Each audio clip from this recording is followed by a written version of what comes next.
Hi అండి.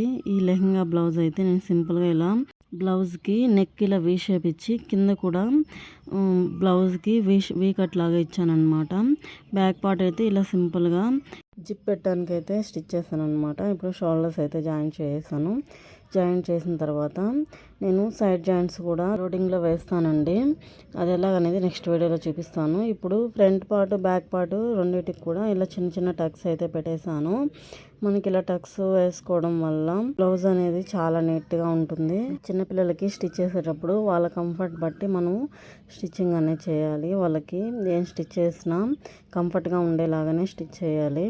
నేనైతే ఈ బ్లౌజ్కి స్లీవ్లెస్సే పెట్టానండి. హ్యాండ్స్ అయితే ఏం పెట్టలేదు. ఇలా స్లీవ్లెస్గానే స్టిచ్ చేశాను అనమాట. చాలా నీట్గా వచ్చింది బ్లౌజు.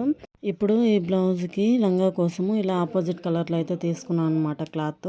ఈ ఎల్లో గ్రీన్ కలర్ కాంబినేషన్ అయితే చాలా బాగుందన్నమాట. ఇలా చిన్న చిన్న ఫ్రిల్స్ పెట్టి లంగా అయితే స్టిచ్ చేశాను. మనకి లంగా అనేది పొట్టైనా సరే ఇప్పుకోవడానికి ఇలా 2 ఇంచెస్ నేను ఫోల్డ్ చేసుకుంటాను అనమాట. లంగా మనకి ఒకవేళ పొట్టైనా కూడా ఇప్పుకోవచ్చు. అలా అయితే స్టిచ్ చేశాను. ఇప్పుడు బెల్ట్ కోసం అయితే బక్రం పీస్తో ఇలా బెల్ట్ అయితే వేసాను అనమాట. లంగా నడుము లూజ్ కంటే కూడా ఒక 4 ఇంచెస్ ఎక్స్ట్రా బక్రం పీస్ అయితే తీసుకోవాలి బెల్ట్ కోసము. అలా అయితే తీసుకొని ఇలా బెల్ట్ అయితే స్టిచ్ చేశాను. ఫైనల్గా లెహంగా లుక్ అయితే ఇలా వచ్చిందండి. ఈ వీడియో మీకు ఎలా అనిపించిందో లైక్ చేసి కామెంట్ చేయండి. Thank you.